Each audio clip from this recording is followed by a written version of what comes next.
Amazing Jesus in Turbulent Times by Kayle Waal, read by Sebastian Braxton.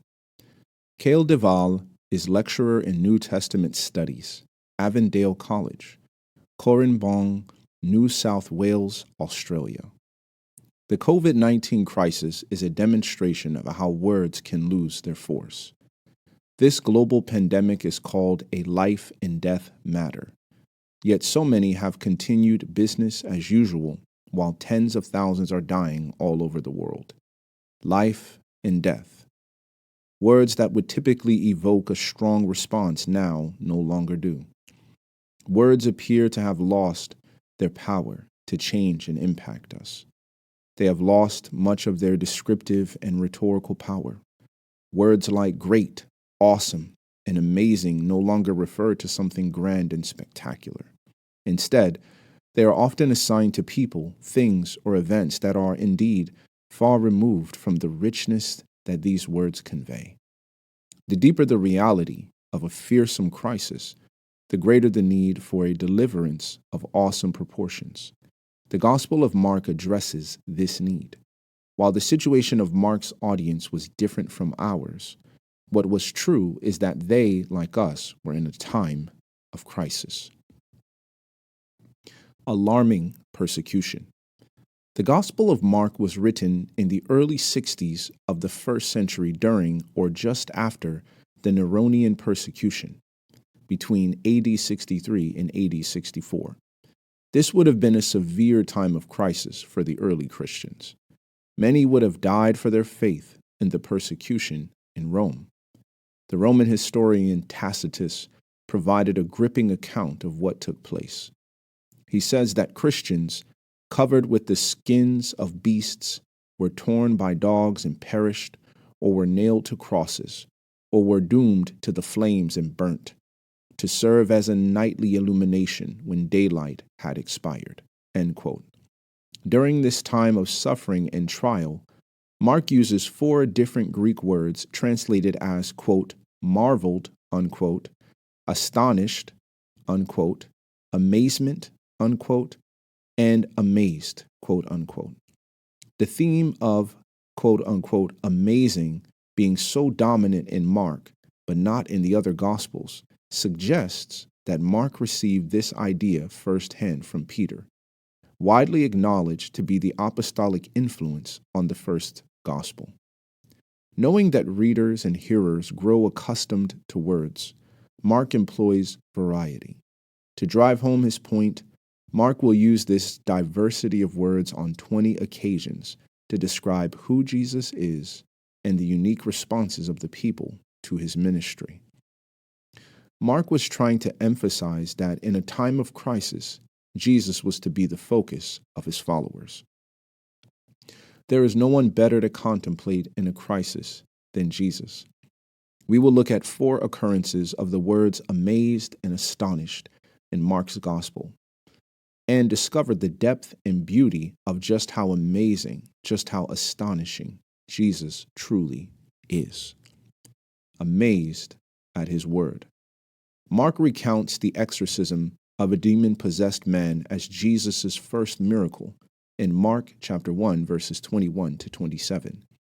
Mark uses the literary technique of inclusio in that he opens and closes the miracle narrative with the word astonished in verse 22 and verse 27.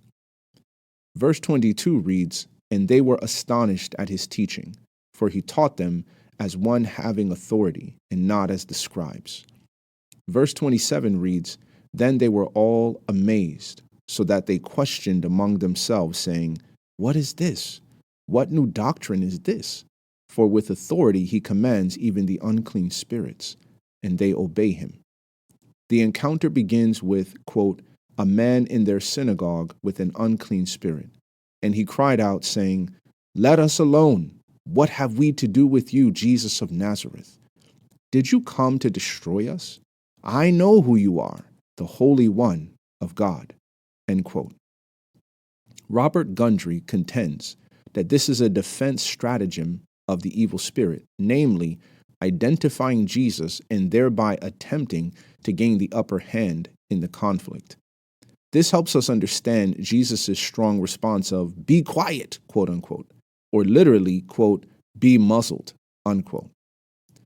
Furthermore, sandwiched between the inclusio is Jesus, filled with authority and acting to deliver.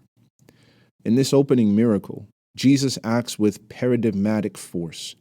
Paradigmatic meaning this miracle sets the tone or provides the example for how one must act in the face of evil and suffering. Act decisively.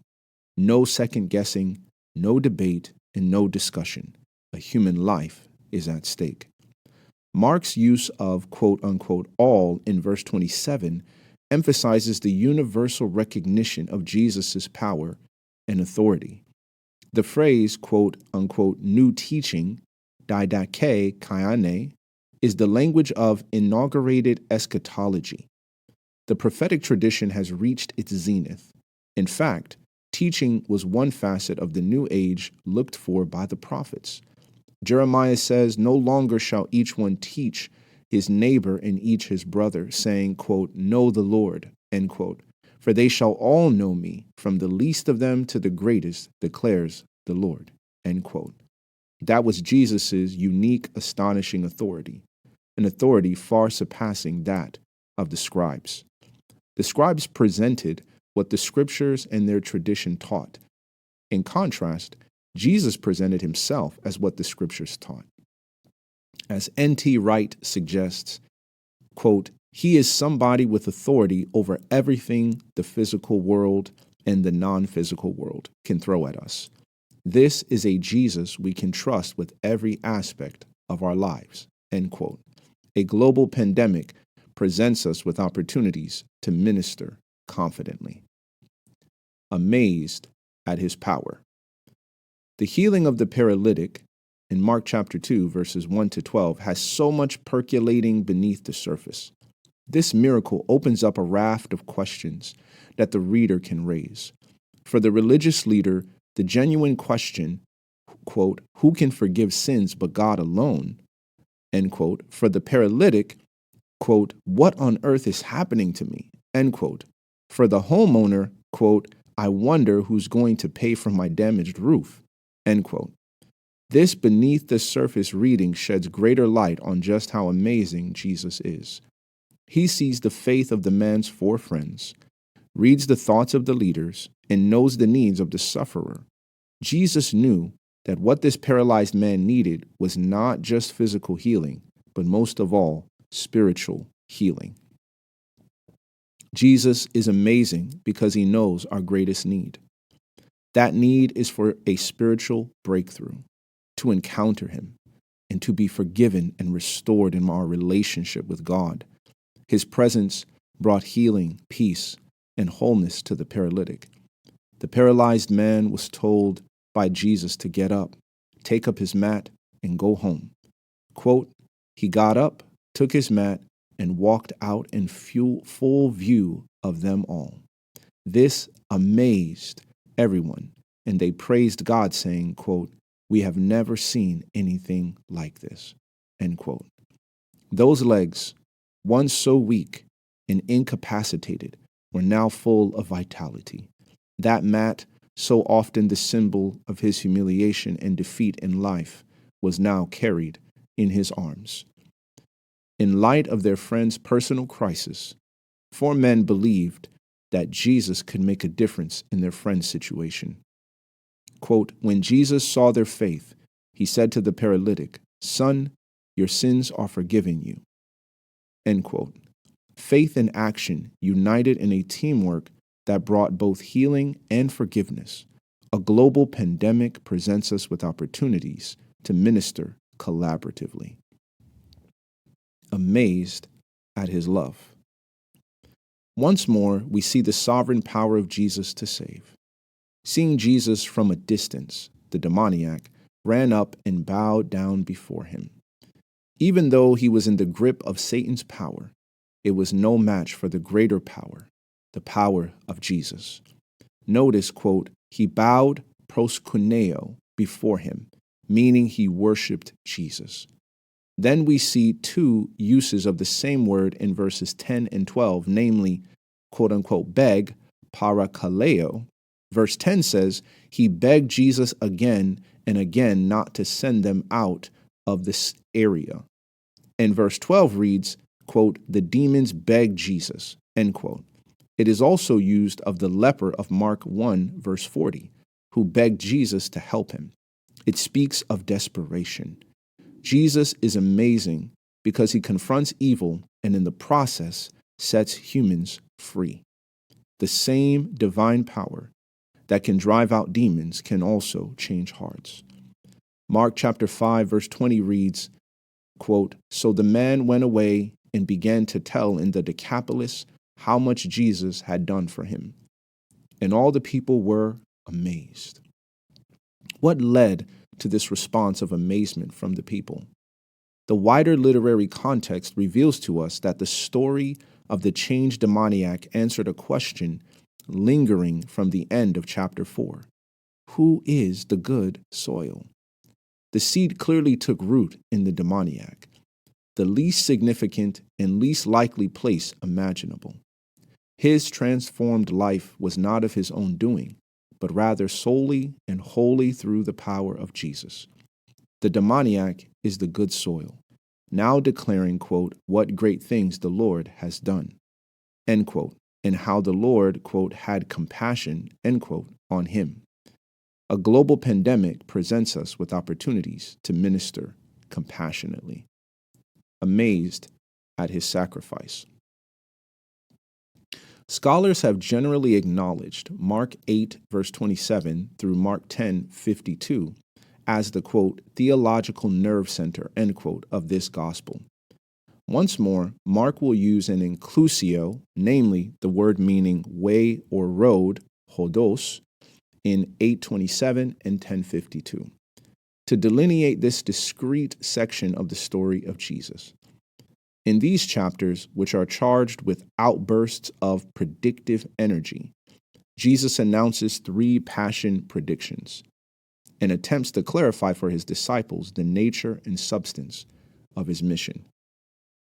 In this final passion prediction, we see Mark's intentional use of the word amazed.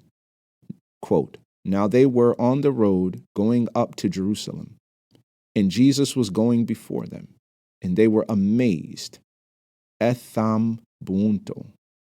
And as they followed, they were afraid.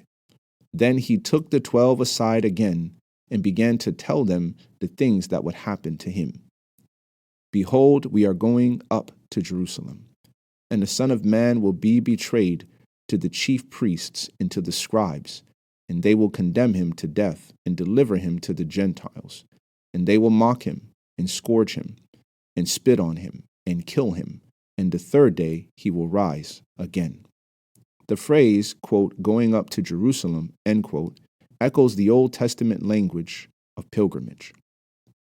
The disciples were amazed because Jesus was going ahead of them to Jerusalem, even after all he said in the earlier passion predictions. The misunderstanding of the disciples is a major theme in this gospel. However, verse 32 might be a subtle hint of the disciples beginning to understand just a little of the mission of Jesus. The verse informs us that, quote, as they followed, they were afraid, end quote. The declaration of their fear is preceded by the solution to their fear. To the extent that they continued to follow him, the same Jesus who, in the midst of the storm, said, peace be still, would accompany his disciples during a crisis of uncertainty and anxiety that would impact the whole world. A global pandemic presents us with opportunities to minister calmly. Astonishing victory. God's kingdom in Mark's gospel comes with the power to do things that human beings cannot do on their own. The power to support, transform, help, and encourage the human soul in every given situation. It transforms and challenges us to perceive the truth that God's kingdom best takes root in the marginalized, the outcasts, those seemingly most insignificant. God's kingdom is real here and now, regardless of the challenge. In story after story, Jesus emerges victorious over the forces of evil, over the fractious conniving of the religious leaders, over the fear of human beings, and yes, even over death. We learn that Jesus is amazing because of what he says and how he says it, how he cares, and because of what he does. While uncertainty and fear grip our communities across the globe, and we try to find the right words to depict what is happening, let us remember that God invaded human time and space in the person of his Son. Jesus walks across the narrative stage of Mark's gospel and demonstrates that his victory over all that the kingdom of darkness can throw at him and his children is truly amazing. For bibliographical and biblical references on this article, and for much more content for pastors and church leaders, please visit ministrymagazine.org.